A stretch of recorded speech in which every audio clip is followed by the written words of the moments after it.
Om. Om.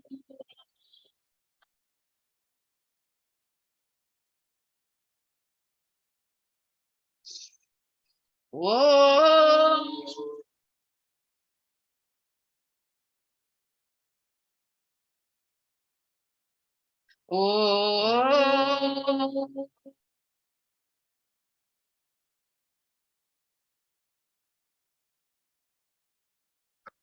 Om Ganganapataye Namaha. Om Aim Sarasvatyaye Namaha. Ó amados mestres, clamamos a todos vós para que nos abençoe com a sabedoria, para que possamos compreender as palavras de Adi Shankaracharya e do Vivekachudamani Mani. Muito obrigada por vossa luz e por vossas bênçãos. Jaya Gurudeva, Jaya Mataji, Jaya. Jaya.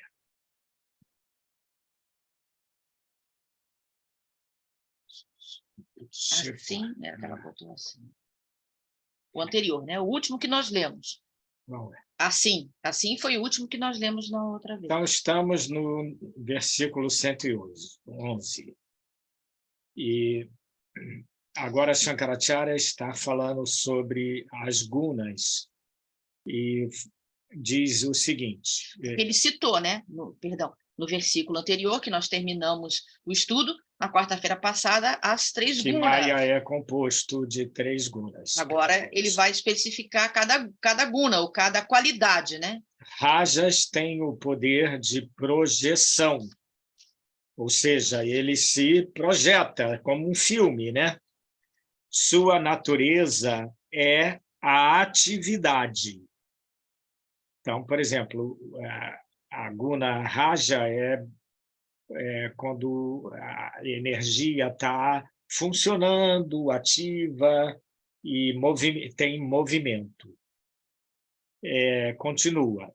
Graças a esse poder de projeção, o mundo fenomenal, quer dizer, o mundo que está cheio de fenômenos, ele é envolvido em Maya, e o mundo começa a evoluir. O apego, o desejo e as outras qualidades semelhantes são causadas por seu poder. Pelo poder de rajas. Então, tanto o apego como o desejo por usufruir coisas do mundo são causados pela guna rajoguna. Assim como a tristeza e outras disposições da mente. Também é uma atuação dessa guna rajas. Esse poder de projeção de rajas, para vocês entenderem melhor, por exemplo, quando você está andando num deserto, aí você vê uma miragem, você projeta uma coisa que não existe.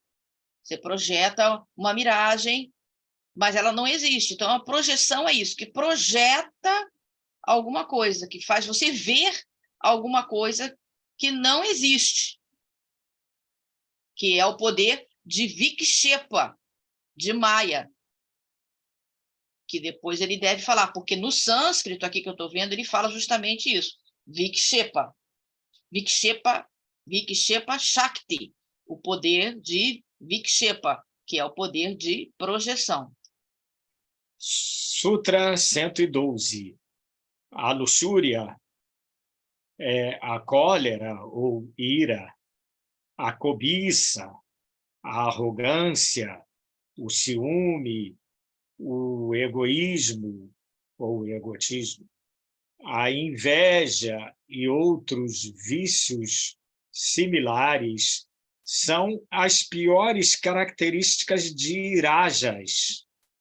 Quando um homem é dominado por ela, por essas características, fica apegado às ações mundanas. Por isso, rajas é a causa da servidão ou escravidão. Muito bem. Então, foi explicado sinteticamente o que é rajas, esse poder da atividade, da ação, do movimento e da projeção e desses sentimentos todos. Agora, no versículo 113, vamos estudar, Shankaracharya fala sobre tamas, que é uma outra guna, porque são 3, né? Então, rajas, agora tamas. Tamas têm o poder de encobrir a verdadeira natureza de um objeto. Então, esse encobrir também é considerado um dos aspectos de Maya e é chamado tecnicamente de Avarana. Por exemplo, hoje mesmo, o meu telefone celular estava em cima da mesa do meu trabalho e foi posto um papel em cima dele e eu não achava ele. Por quê? Porque o papel tinha encoberto o telefone. O telefone estava ali, mas eu não via. Então, esse poder de encobrir é como um véu, uma capa, ligado a tamas. E por isso você não vê a verdadeira natureza do objeto, assim como aquele exemplo clássico da cobra encobrindo a corda. Você não vê a corda, você vê a cobra. Isso é tamásico, né? Mas, na verdade, era uma corda e não uma cobra. E, com isso, diz Shankaracharya, fazendo-o parecer diferente do que é. Ele continua explicando, é a causa da contínua sujeição do homem à roda de nascimentos e mortes. Além disso, é ela que torna possível a operação do poder de rajas. Ou seja, então, essa tamas encobre, e quando ele encobre, ele torna possível o poder de rajas, que é aquele poder da projeção, vikshepa. Sutra 114. Um homem pode ser inteligente, talentoso e culto. Pode ter a faculdade da autoanálise. Pode também ser perspicaz. Então, a pessoa tem todas essas qualidades. Agora, diz ele, mas se for dominado por tamas, não poderá compreender a verdadeira natureza do Atman, ou do ser. Alguns lugares se traduz Atman como o ser. Ainda que ela lhe seja claramente explicada de várias maneiras. Então, as escrituras, os mestres, os mantras explicam o poder de Maya e explicam o que é esse ser universal, o que é esse Atman, a alma espiritual. Mas, quando a pessoa está envolvida em tamas, que é a qualidade inferior, da natureza, ela é inerte, indolente, ela nunca vai conseguir ter a clara visão do ser. Então, ela tem que superar tanto rajas como tamas e ainda, por cima, sattva, que vai falar mais adiante. Então, continua Shankaracharya explicando. Ele toma a aparência, que é o produto de sua ignorância, pela realidade. Então, esse mundo aparente, nós cremos, as pessoas que estão submetidas à ignorância creem que esse mundo é real. E continua a explicação. E com isso se apega às ilusões. Infelizmente, esse obscuro poder da terrível Tamas é muito grande. Incapacidade de perceber o objeto real. Ver algo como diferente do que ele de fato é. Vacilação da mente. Tomar as ilusões por realidades. Tais são as características de Tamas. Enquanto estiver apegado a Tamas, o homem nunca se libertará delas. E também Rajas irá perturbá-lo incessantemente. Com tudo isso, Sri Shankaracharya está explicando que para os Vedantins, para os yogis, é necessário vencer essas gunas da natureza. Continua explicando no 116. Tamas tem mais estas... 116. Tem mais estas características. Ué. Ignorância... Você leu os dois juntos? Fica junto. 114 com 115 estão juntos, então, hein? 116 agora. Então, Tamas tem essas características também, além daquelas que lemos antes. A ignorância, por exemplo, é uma característica de uma pessoa tamásica. A preguiça, a pessoa indolente e tal, não tem força de vontade.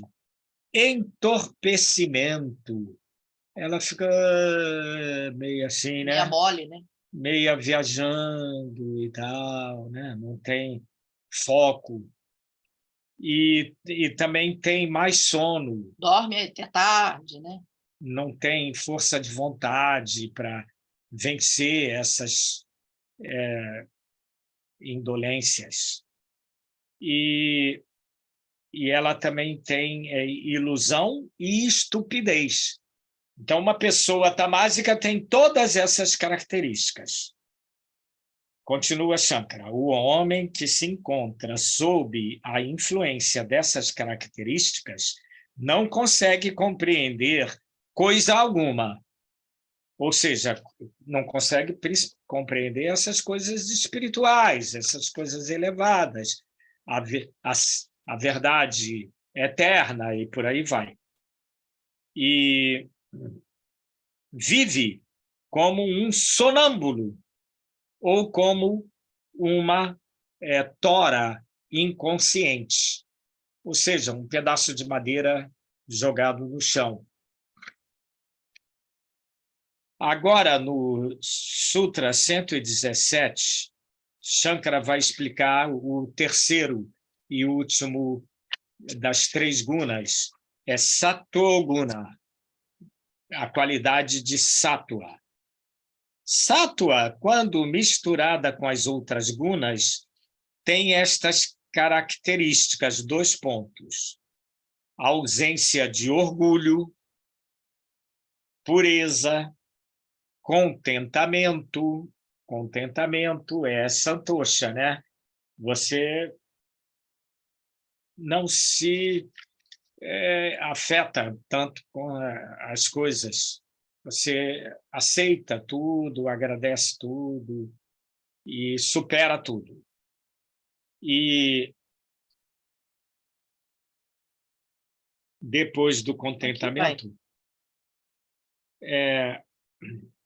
estava lendo isso aqui. 117.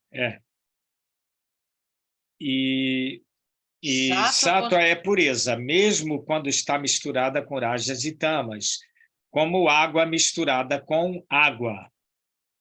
Então, eu misturei aqui.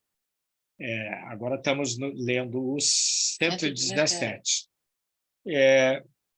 Como água misturada com água ilumina o caminho da libertação.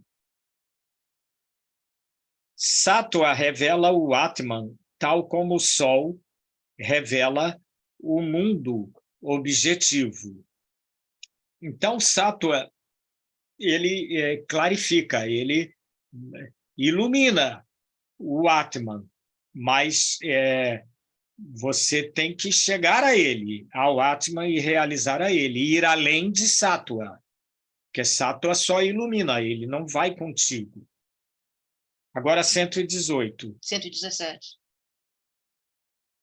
118. 118.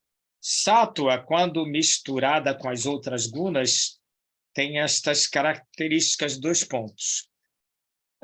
Ausência de orgulho, pureza, contentamento, austeridade. Ele pratica austeridade, ele, através da austeridade, ele retrai os sentidos, ele refreia os desejos, né? E Sattva também tem o desejo de estudar as escrituras e também leva à submissão a Deus, ou à entrega a Deus, a devoção a Deus.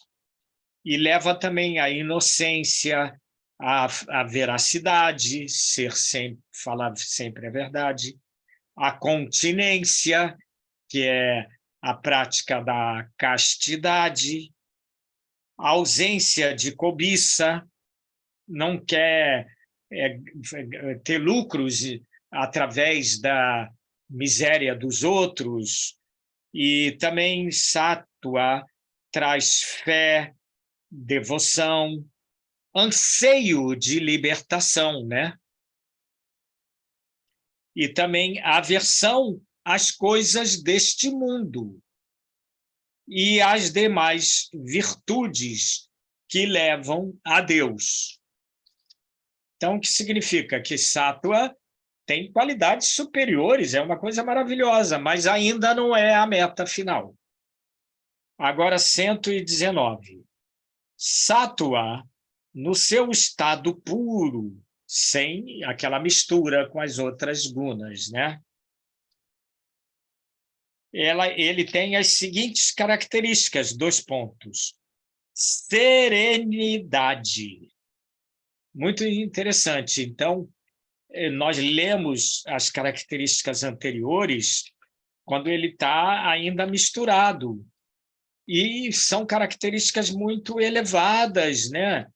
Mas agora foi colocado a serenidade acima daquelas características, que para a compreensão normal, a serenidade estaria no mesmo nível daquelas características colocadas no versículo, no sutra anterior, no 118, mas não, serenidade está aqui sendo colocada acima disso tudo. Então, eu me lembro que o mestre Bhagavan Sri Ramana, ele falou, você tem que buscar a calma, a tranquilidade. Se você conseguir calma, tranquilidade em sua vida e mantê-la em todos os momentos, em todos os acontecimentos, todas as coisas serão resolvidas e não existirá problemas mais em sua vida.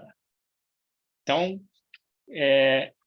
e é uma coisa que não é tão difícil, mas você tem que trabalhar, desenvolver, cultivar paz, serenidade, calma, tranquilidade.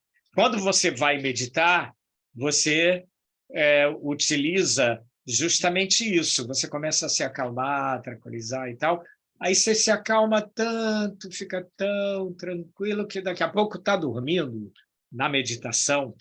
Então, quando você tem que se acalmar, tranquilizar, mas permanecer consciente. Isso é importante. E, além da serenidade, sattva puro, sem mesclar com as outras gunas, ele traz a percepção direta do Atman. O que é isso? Você percebe o ser que interpenetra tudo. Você compreende que ele existe, embora você ainda não se uniu a ele. E sattva traz uma paz assim absoluta. Não é aquela paz que, digamos, é a ausência da guerra. Não é, não. É a paz eterna. É a paz suprema que nunca muda. Sattva puro traz alegria e constante devoção ao Atman. Você está sempre lembrando do Ser Supremo, você está sempre lembrando da alma suprema que interpenetra tudo, você está sempre entrando em contato com isso e se desligando do mundo. E graças a essas qualidades, o homem que busca goza de eterna beatitude. Então, quando a pessoa conseguiu purificar completamente sattva guna e destruir dentro dela rajoguna e tamaguna, automaticamente ela vai estar destruindo o Maya, que está ligado mais a rajas e tamas. Porém, mesmo assim, o último passo, a libertação do nascimento e da morte, é quando você foi além ainda de sattva e se uniu completamente ao Ser Supremo. Muito bem. Então, passamos para o 120. Maya foi definida como um composto pelas três gunas, ou das três gunas. É o corpo causal do Atman. O sono sem sonhos pertence eminentemente ao corpo causal.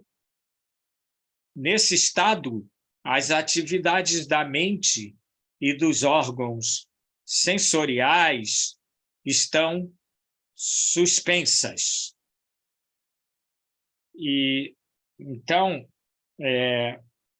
primeiro, nesse sutra, Shankaracharya explicou que Maya está ligado às três gunas, que sattva guna ainda é Maya. Você ainda tem um resquício da Maya, da ilusão. E agora ele começa a explicar sobre o corpo causal, que nós já estudamos antes, os três corpos, o corpo grosseiro, esse agora que está aqui na vigília, o corpo sutil, quando dormimos, usamos um corpo, e o corpo causal que existe no sono profundo sem sonhos. Então, ele explicou aqui sobre o corpo causal, que esse existe quando está no sono sem sonhos. E que quando você está nesse sono sem sonhos, a mente para. E as ações, atividades dos órgãos e dos sentidos também param. Agora, número 121. No sono sem sonhos, não há nenhum tipo de cognição, porque a mente parou, o intelecto parou, então não há, os sentidos não estão trazendo nada para a mente, então não há cognições. Porém, a mente continua a existir na sua forma sutil, como uma semente. Ou seja, a mente não acabou completamente. Ela, digamos que está num estado assim, inativo, interior. A prova disso pode ser encontrada na experiência de todo indivíduo. Ao acordar, a mente ainda se lembra: não percebi nada. Então, essa experiência de todo indivíduo que esteve no sono profundo, ele, quando acorda, ele tem essa sensação que não percebeu nada, não aconteceu nada. Dormi profundamente, não sei de nada. Não me culpem por isso. E no 122, continua explicando que existem o corpo, os órgãos dos sentidos sensoriais, a força vital, o prana, a mente, o ego e suas funções, o objeto de gozo, os objetos de prazer do mundo material, os prazeres e todos os outros tipos de experiência, os elementos densos e os sutis. Em suma, todo o universo objetivo e Maya, que é a causa, existem. Tudo isso existem, e nada disso é o ser, o Atman. E esses elementos, quando falou densos e sutis, é que, de acordo com a sabedoria védica, existem elementos grosseiros aqui, os 5 elementos e tal, mas existem os elementos mais sutis do qual esses grosseiros vêm. A essência do elemento, por exemplo, terra, do elemento água e tal, são chamados de elementos sutis. Muito bem, agora temos, para acabar esse versículo, esse capítulo sobre Maya, 123. Deve saber que Maya e todos os seus efeitos do intelecto cósmico, que se chama Mahat, a mente cósmica, intelecto cósmico é chamado Mahat, ao corpo denso, que é esse nosso corpo físico, não são o Atman, não são o ser, não são. E mesmo o Mahat, que é muito além de Budi, é muito além de Manas, mesmo o Mahat não é o Atman, não é o ser, porque Mahat ainda está ligado ao passado, ao presente, ao futuro, e os acontecimentos que aconteceram que estão acontecendo e que acontecerão. Porque quando uma pessoa em profunda meditação entra nessa mente cósmica, nesse intelecto cósmico, chamado aqui intelecto cósmico, ela pode saber coisas que acontecerão no futuro. E vai também lembrar de coisas que aconteceram no passado. E esse intelecto cósmico é a coisa ocidental que mais se assemelha, que no esoterismo é chamado de registro acástico, onde estão gravadas todas as coisas. Muito bem. Então, porém, tudo isso não é o ser, porque o ser está além de todas as coisas mundanas, está além do tempo, o ser é eterno. E conclui Shankaracharya, são todos irreais, igual a miragem no deserto.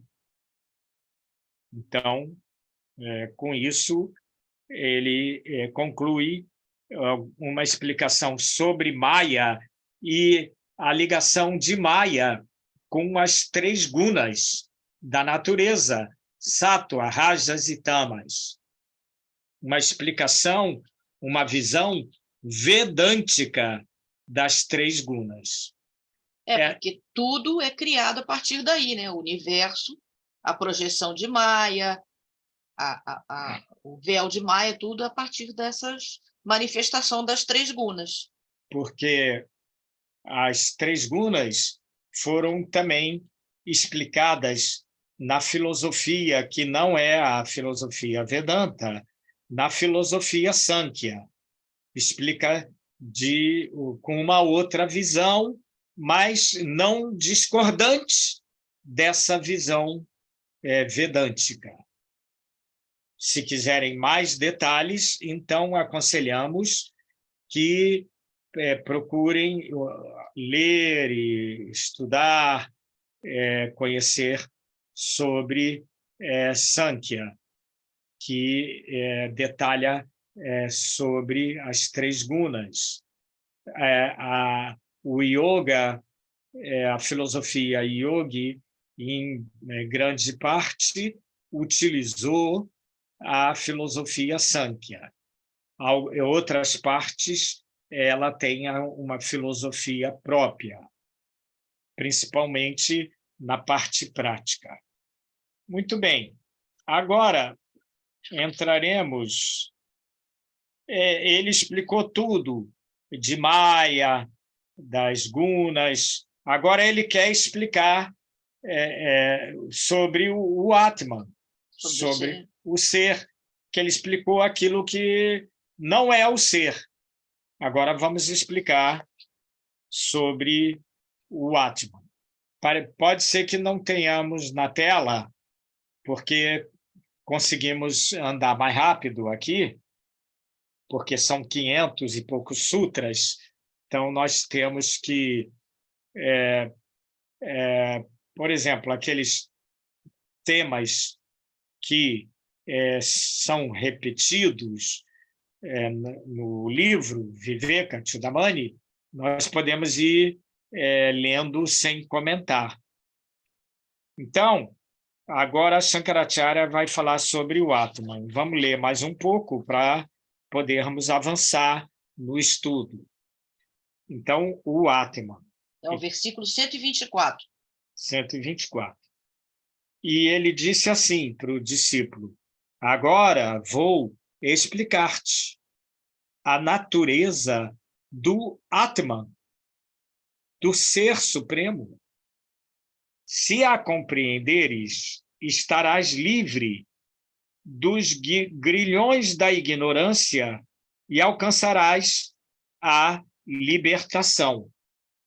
Em sânscrito, no original, escrito por Shankaracharya, ele botou o Paramatma, e a libertação, quando ele botou alcançarás a libertação aqui, no que nós estamos lendo, no sânscrito está escrito Kaivalya, que também no Yoga Sutras de Patanjali, o último capítulo é dedicado ao Kaivalya.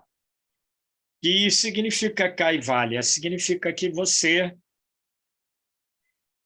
está isolado do mundo. Não significa que você não está aqui na cidade, no mundo e tal. Significa que você está isolado do teu falso ego, do teu falso eu, da tua identificação com o corpo e com o mundo, embora você esteja dentro dele. Muito interessante. Então, diz Shankaracharya, 125. Há uma realidade que existe por si mesma e que constitui a base da nossa consciência do ego. Essa realidade é a testemunha dos 3 estados da nossa consciência. Bom, então vamos retornar à frase inicial. Há uma realidade, com letra maiúscula, realidade, que ela é autoexistente, ela existe por si mesma, ela não é um reflexo, ou existe porque a existência dela foi dada por outra coisa ou outra pessoa. E essa realidade é a base da consciência do ego. Por quê? Essa realidade é chamada de o substrato de tudo que existe, ou seja, a essência. De onde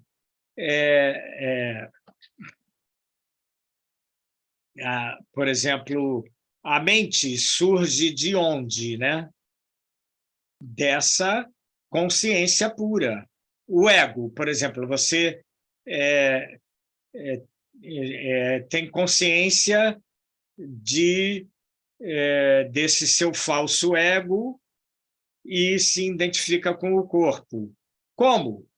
Pela base da consciência. Então, esse ser, esse Atman, é a consciência pura. Agora, diz Shankaracharya, essa realidade é a testemunha dos 3 estados da nossa consciência. Que já estudamos no capítulo, 2 capítulos atrás, vigília, sono com sonho e sono sem sonhos. São os 3 estados. Além disso, essa realidade ela é diferente dos 5 invólucros corporais. E quais são esses 5 invólucros corporais? No yoga se estuda bastante. É o Ana Maya Kosha, o corpo do alimento, o Prana Maya Kosha, o corpo do prana, da energia, né?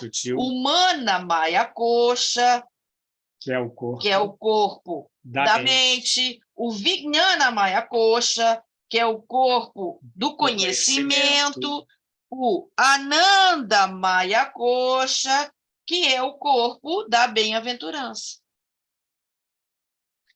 Muito bem. Então, esses são os invólucros, esses 5 invólucros. São chamados também de bainhas, porque quando você bota uma espada, você tem que botar ela numa bainha.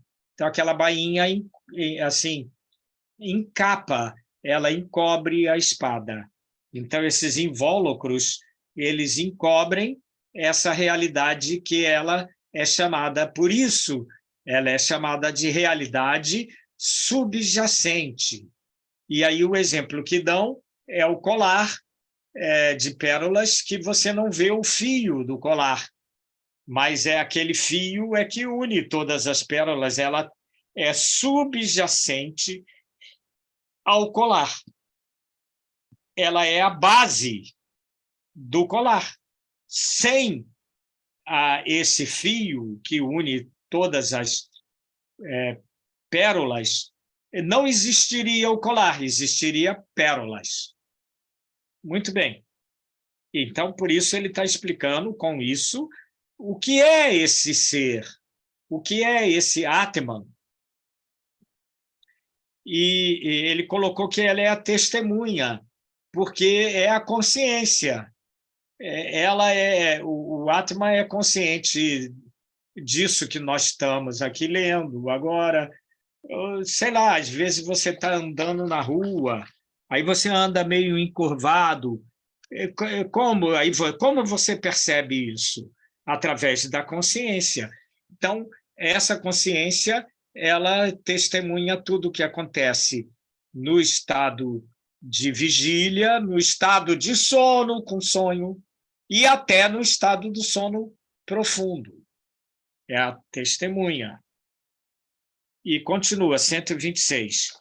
Essa realidade é o conhecedor em todos os estados de consciência, vigília, sonho e sono sem sonhos.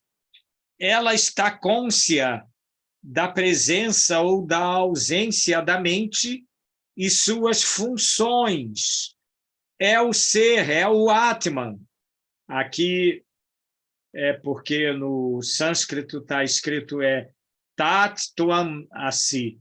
Tu és aquilo, tu és essa consciência, tu és essa realidade que,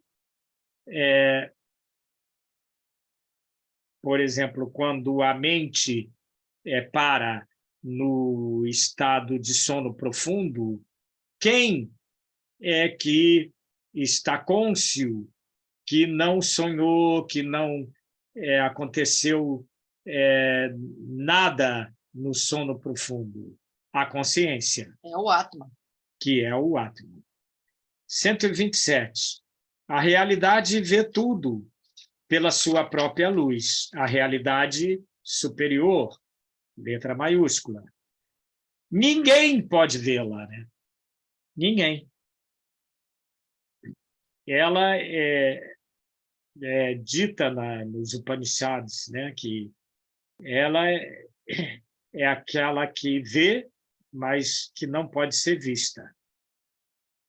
Ela dá inteligência à mente e ao intelecto, mas ninguém lhe dá luz, porque o Atman, o ser, a realidade, é tida como autoluminosa, é brilhante, é efulgente. 128.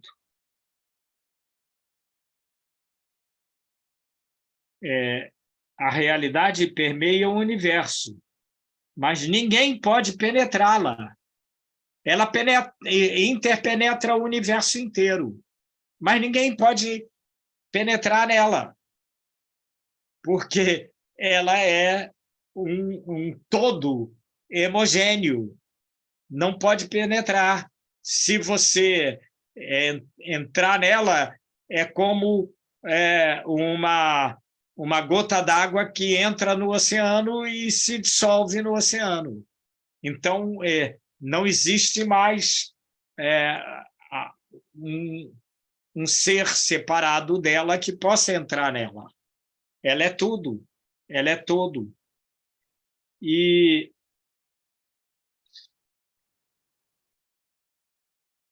o universo brilha com o reflexo da sua luz.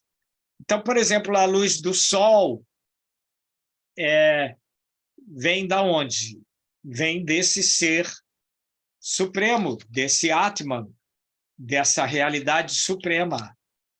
E ela é a luz de tudo. O Sol é só um reflexo dela. Muito bem. Então, 129. Graças à sua presença, o corpo, os sentidos, a mente e o intelecto se aplicam às suas respectivas funções, ou seja, eles funcionam eles se ligam às suas funções, como se obedecessem ao seu comando da realidade suprema. E agora 130 para terminarmos. Sua natureza é a eterna consciência, né? Essa consciência, por exemplo, a consciência que nós temos agora aqui no momento é uma consciência parcial, é uma consciência individual, é uma consciência ligada ainda ao ego, é diferente da consciência pura, da consciência cósmica, da eterna consciência, que é a natureza do Atman. Ela conhece todas as coisas, da consciência do ego até ao próprio corpo. Ela é o conhecedor do prazer e da dor e dos objetos dos sentidos. Conhece tudo objetivamente, tal como um homem conhece a existência objetiva de um jarro. Então, ele aqui está explicando o que é conhecer objetivamente, né? Quando você tem uma meta, um foco, um objetivo, então você conhece a essência de todos os objetos. E como você conhece? Através do Atman que está em você. Porque quando o Atman sai do teu corpo, o corpo para. É como uma geladeira sem eletricidade.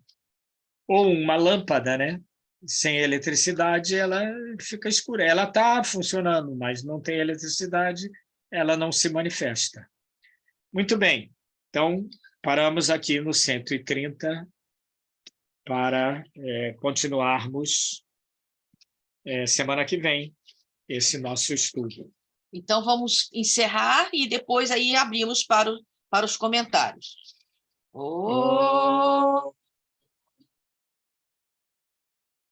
Sahana Bhavatu, Sahana Bhunaktu, Saha Viryam Karavavahai, Tejas Virnavadhitamastu, Ma Vidveshavahai, Om Shanti Shanti Shanti.